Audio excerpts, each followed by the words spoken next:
پدر کیست؟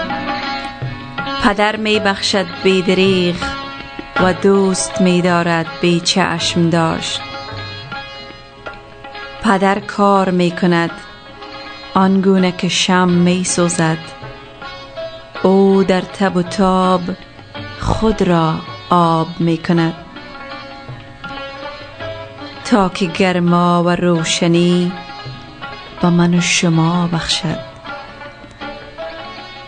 تا که گرما و روشنی به من و شما بخشد. تنها خداست که به خلوت و تنهایی پدران راه دارد. پدر همان روحی است که خداوند به کالبد خاکی زندگی دمیده.